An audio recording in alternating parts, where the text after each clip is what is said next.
But the first of our four interesting speakers this afternoon is from Tilburg. His name is Erik van Damme, and he will speak, as you can see, about markets, competitions, and morality. Erik van Damme, he is a professor in economics at University of Tilburg, and I will invite him to start his lecture. Thank you very much. Thank you for... Doet hij het?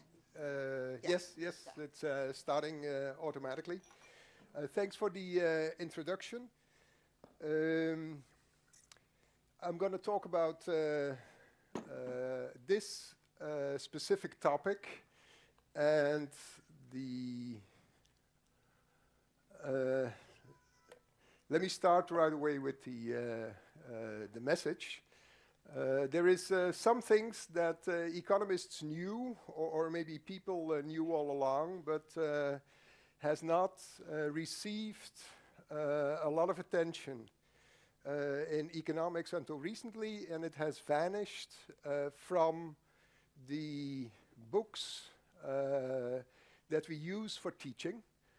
And the lesson is that the functioning of the market, or the functioning of a market, or maybe the economy in general, yes, depends also on the morality of the participants in the market. There's a lot of things that it might depend on, yes, but it also depends on the character, honesty, pro-sociality, and all other types of things that are related to the market participants. Conversely, the way we organize our society may influence the character of people, and this was well known, for example, at the time of Adam Smith, yes, because at that time he saw a positive relation between capitalism, market development, and human character, and he was praising the Dutch in particular in his Wealth of Nations, because he said they have the most advanced economy and they're also the most reliable persons. On this aspect, the relationship between market development and moral character, a lot has been written in the past, and there's a nice book and a nice survey article by Albert Hirschman, yes, who talks about the douce commerce theory, which argues that these two things are positive related, and then there's other thinkers that thought that it was negative related, Marx being one of the examples. And then this is a long-standing debate, one might say, about which, if one looks at the current textbooks in economics, one, at least in the mainstream, one doesn't see any reflection on this specific discussion. So the debate is not something that regular students of economics get acquainted with. And also in the development then, in their curriculum, yes, this is not an issue, yes, that in the mainstream comes back. However, yes, in economic research, currently there is a strong focus, again, on this specific question. Yes, in particular about human character, about pro-sociality of people, about morality of people, is an active area of research. There's a lot of insights which have been obtained, also recently, some confirming things that we might have known already, and others refining that.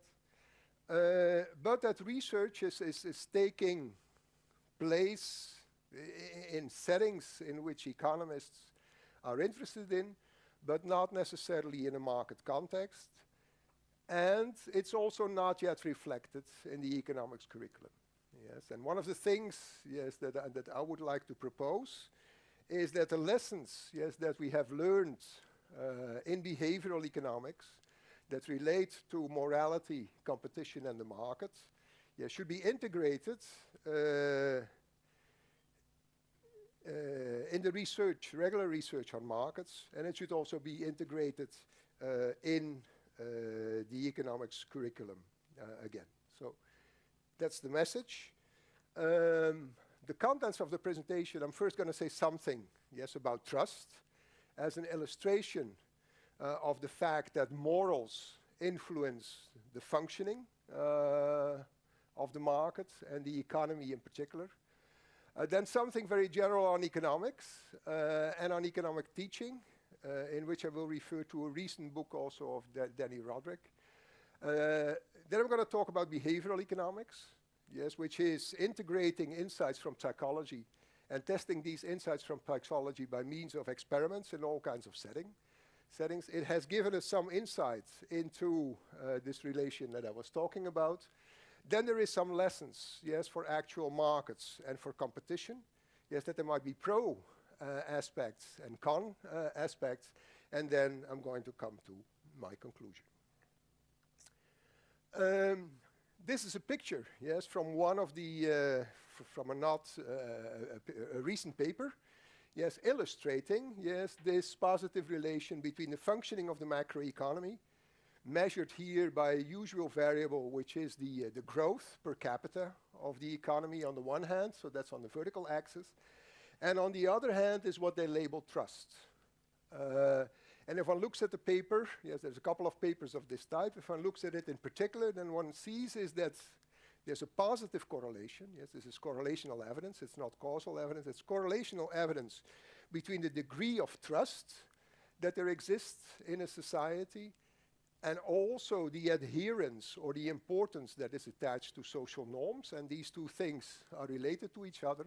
And both of these, they impact growth, an important macroeconomic variable, positively. So an illustration, moral aspects influence the real economy. Now, of course, this raises the question as what is trust?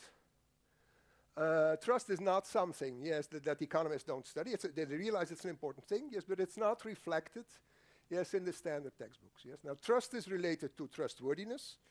What Adam Smith said is that the Dutch can be trusted. They are trustworthy. And trustworthy means that you're honest. If you say something, then you do so. You don't lie. You keep your promises. But it's also a bit related to the pro-sociality that you have, that you take into account, more than your self-interest. And you also take the interest of other persons duly into account. Okay, so trustworthiness, is on the one hand, of one party. And if the one party is trustworthy, then the other party might have trust in this person or not. So trust and trustworthiness are related to each other. Arrow, in a small booklet in 1974, was a person that stressed, trust.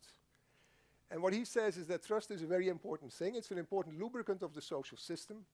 We can all contract more easily, can be more open, have to be less self-protective if we know that the other can be trusted. So reliance on the other is something very important. But unfortunately, trust is not something, that exists automatically. And as he said, it's also maybe not something that economists study very much, because economists traditionally study things that are traded on the market, and trust is not something that you can trade on the market. So what Arrow also said is that, this already shows, that for an economist, there's more than markets. There's also other institutions that play a role, and economists should study these other things as well. And that's what they have done. Trust, maybe is even more important nowadays, now that we're moving to a digital economy, or maybe we're already there. This is from the website of Marktplaats. Quite interesting. Marktplaats is owned by eBay, but it's organized in a different way than eBay. And what eBay is trying to do is to try to guarantee that the parties are trustworthy in order to induce trade on Marktplaats or trade on eBay. The same thing is not happening exactly on Marktplaats. So some people, as Marktplaats acknowledges here, are being betrayed on the market. If you look at the number of transactions, and then those in which one of the sides of the markets, is not delivering on its promise. Yes, it's about 5% of the transactions currently, yes, in which basically there's fraudulent behavior, yes, on the side of the seller who receives the payment, but he doesn't deliver the commodities that he promised to do. So here clearly in this market, yes, trust is very important. And if there would be many sellers who don't deliver on their promises, yes, then buyers would be very reluctant to act on these markets, and marketplace would not be a very attractive place to be. So here, this is an example of the importance for trust for market functioning. So trust is a moral construct, yes, but trust is not something that we find a lot discussed in the standard introductory books of economics. And to tell you a bit about what is done in economics books and why it's done, yes, let me first say something very general, yes, about what economists actually try to do. Yes. And I have here quotes on Hayek,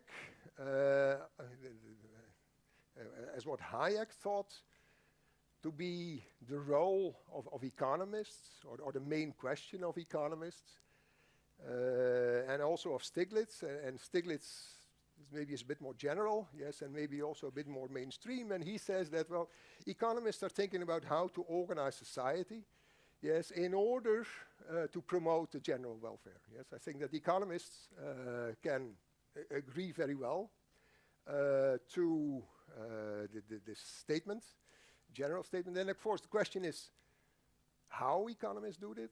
And this academic economist, it's well known, yes, that they try to come up with solutions to problems by studying models. And there's a recent book, 2015, by Danny Roderick on this specific topic, and the title of the book is Economics Rules. Yes, and he discusses the role of models.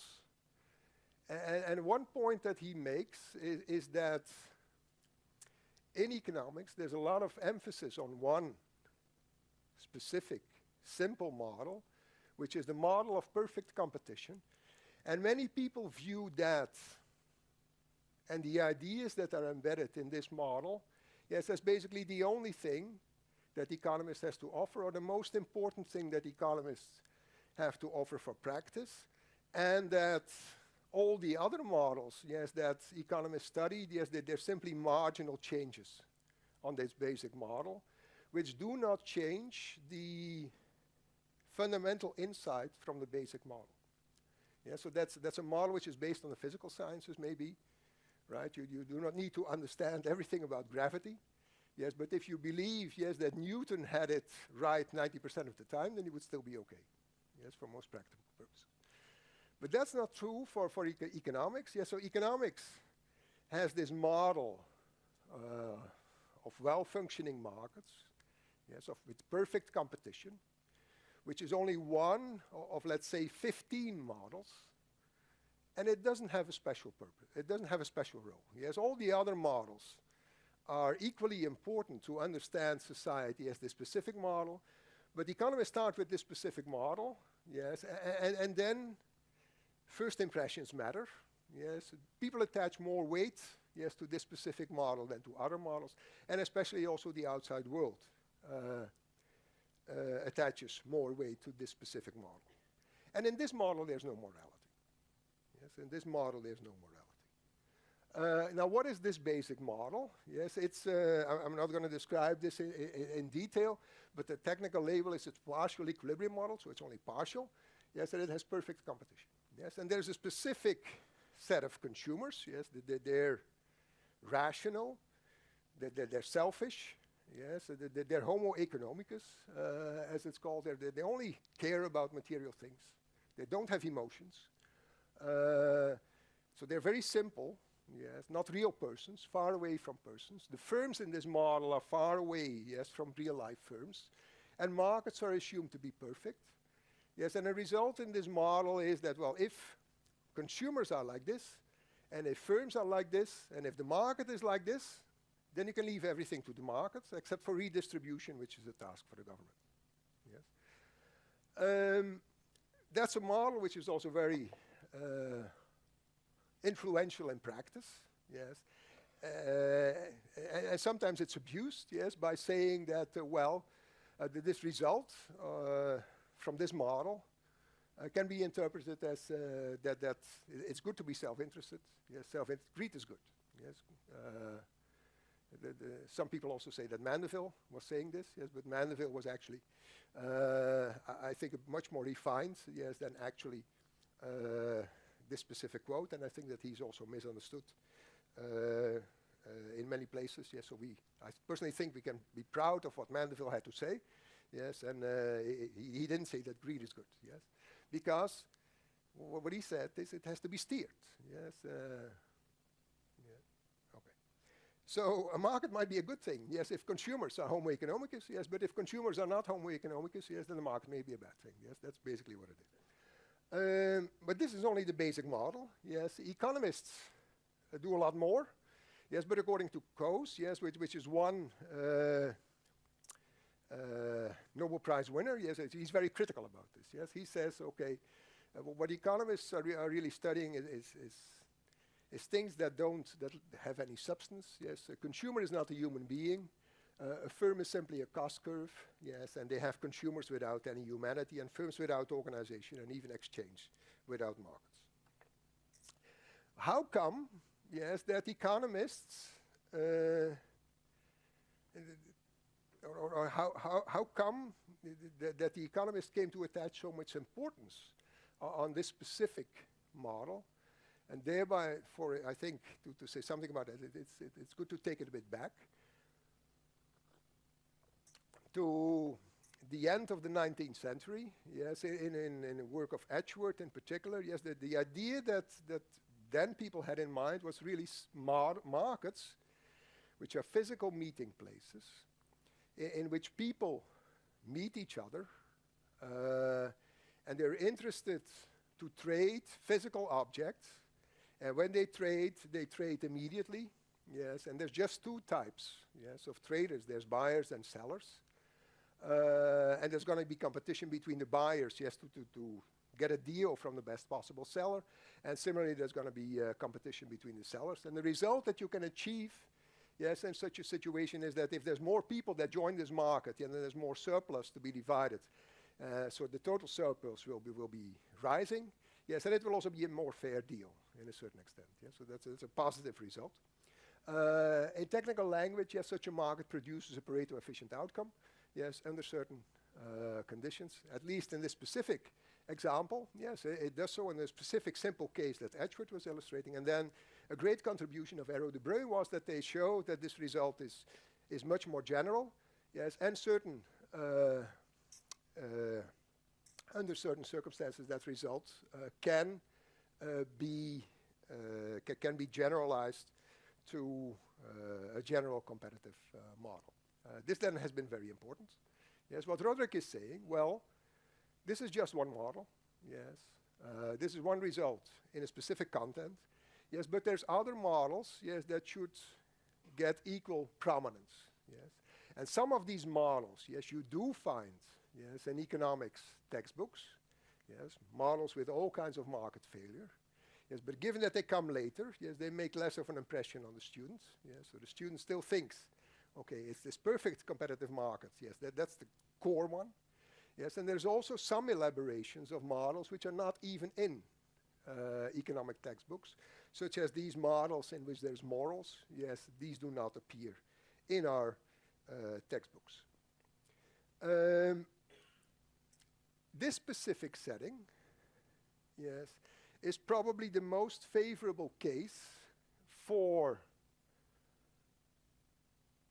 market and competition to function well, yes, because there's a set of real problems that is abstracted away from.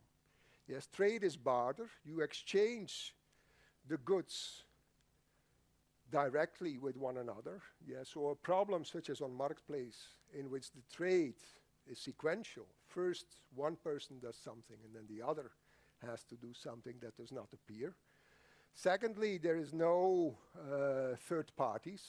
There's no externalities, there's no parties that can harm, yes, there's no environmental damage and all these types of things. And there's only these physical persons that can look each other in the eye and that don't need the cooperation, yes, let's say, of other agents. Yes? So you have a farmer and you have a consumer, yes, and the farmer brings his vegetables and the consumer wants to buy. Yes, it's not a firm. Yes.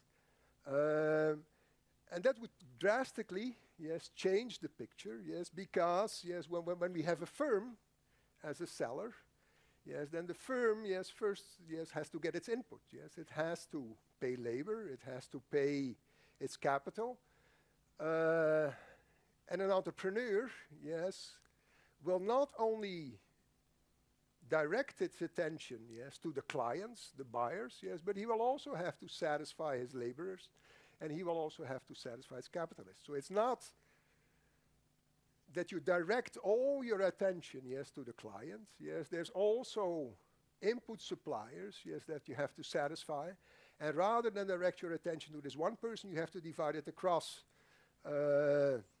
different parties, and you have to, and maybe one of these is more powerful than the other, yes, and that will make a difference, yes.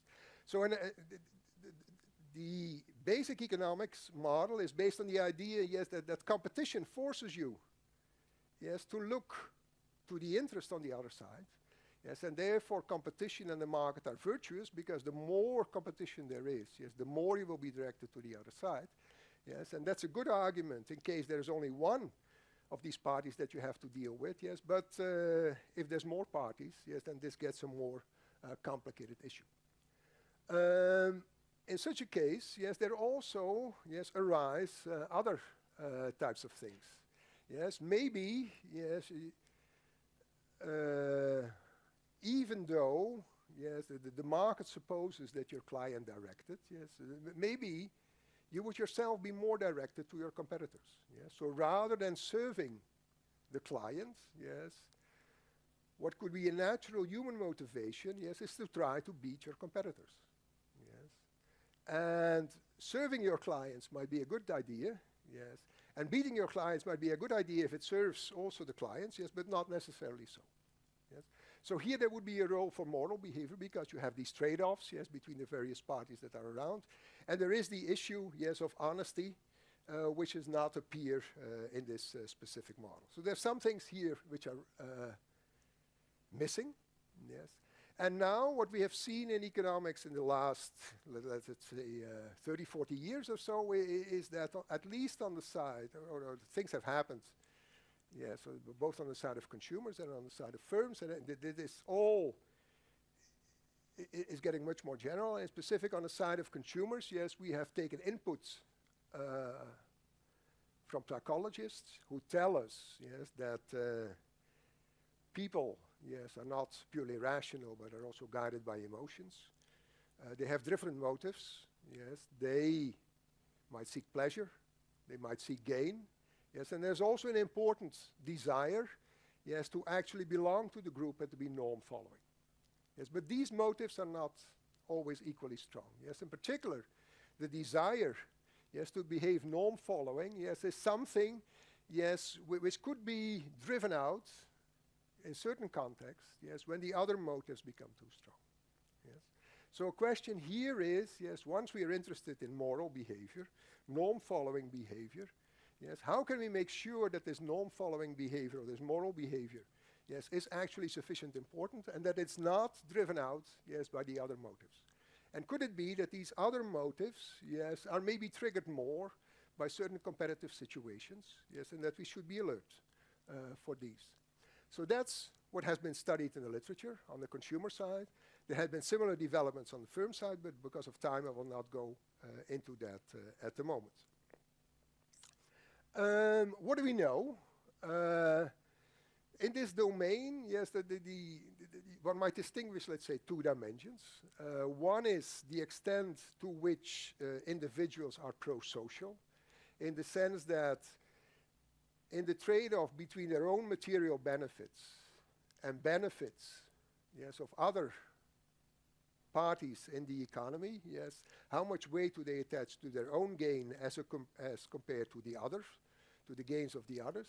And there's also moral behavior of keeping to your words, not telling lies, keeping your promises, doing to others what you would like others to do to you, and all these types of things. And one thinks, yes, that these two things are related, yes, to each other, yes, but the exact interactions, yes, between pro-social behavior, yes, and moral behavior in the terms of adhering to rules, yes, these are not yet completely clear, yes. In any case, yes, what we know is that this self-orientation, yes, is actually quite important. And what people, yes, want to do is that people think well of themselves, and that other people think well of them, and that they also think well of themselves. Yes, and this of course is not new, but this we also see already in the theory of moral sentiments by Adam Smith. Some examples, yes, to highlight, yes, these types of things. Yes, this is usually done in the context of simple experiments with games. And one of these games is what is called the dictator game. And this investigates, yes, for how pro-social is the behavior of a typical person, yes, in this specific situation. There's two persons. Yes, one person gets an amount of money, yes, and this person can decide how much money to keep for himself and how much of it to the other player. And the other player has nothing else to do. Yes. If you're more pro-social, then you will give more. Yes. Or if you care more about having a pro-social image, yes, you're purely selfish, but you care about the pro-social image, you'll also give more. Yes. So the literature has tried to investigate, yes, are people really pro-social? Yes, or do they care about their image? And there's an interesting literature, yes, and people differ, yes, that's the main message, yes, I guess that always comes out of these things. Yes, people differ tremendously on all of these matters. What also comes out of this is that people have norms, and whenever they see, yes, that others do not behave according to the norms, then they're going to violate these, they're more likely to violate these norms. Yes? So when you are inclined to give a lot, and you get information that other people give little, yes, then what you see in the experiments that people tend to give less as well. Yes. Okay. So, what you might say is violation of norm is contagious. Yes. If other people violate norms, yes, violate fairness norms, then you're also going to violate fairness norms, or at least there's a possibility that you're going to do so. This is not only true for fairness norms, yes, this is also true for other norms, and the deception game, yes, is one, yes, in which you see the same type of thing. Here what you can do is you communicate to another player to try to induce this other player to take an action. And there's a conflict, yes, between telling the truth, yes, which will be good for the other player, but which will be giving you lower material payoffs than lying. Yes, and the question is, are people willing to lie, yes, to get a higher payoff for themselves? And again, people differ, yes, but what is uniform across people is that whenever you see that other people are lying, yes, then you're also more inclined to lie. Yes. So norm violations, yes, have an element of contagion in them, and we see this in many cases. Other lessons, yes, that we learn, yes, is that whether you obey a norm or not is context specific. And if you think that the norm is important in a certain situation, then you're less likely to violate. I already mentioned the behavior of others, the salience of the norm. Yes, so yes, are you thinking about the norm? Are you thinking about others when you have to make the decision, or are you not doing that? Yes, and importantly, a recent large stream of recent literature. Yes, if you can make good arguments, yes, for why you violated the norm, yes, so if you can keep a good image for yourself, yes, then you'll accept these excuses. Yes, so if you can find easily excuses, then you're more likely to violate the norms. Right. On the other hand, there's also competition, yes, because competition might be an excuse, yes, for violating a norm. Yes, if a competitor is behaving unfairly, then he's having lower costs. If competition is very intense, you're going to survive the competition only, yes, if your cost is also low, yes, so this gives you an excuse, yes, for maybe also violating the norm. There's another thing, yes, relating to competition. Yes, I already indicated that before. Yes, competition is supposed to be directed towards the other, yes, but competition can also be viewed as rivalry, yes, and then competition, yes, is to beat, yes, the competitor, yes, rather than to serve the client, yes, and we see an experiment that's also happening, yes, so some people, yes, might be willing, yes, to violate, let's say, norms of fair competition, yes, to actually damage their competitors so that their competitors are less attractive to their clients and to benefit from them, yes. So you have a type of competition which you would not like because it's really socially undesirable. And in order to benefit that, yes, you need again, yes, you need to have the norms.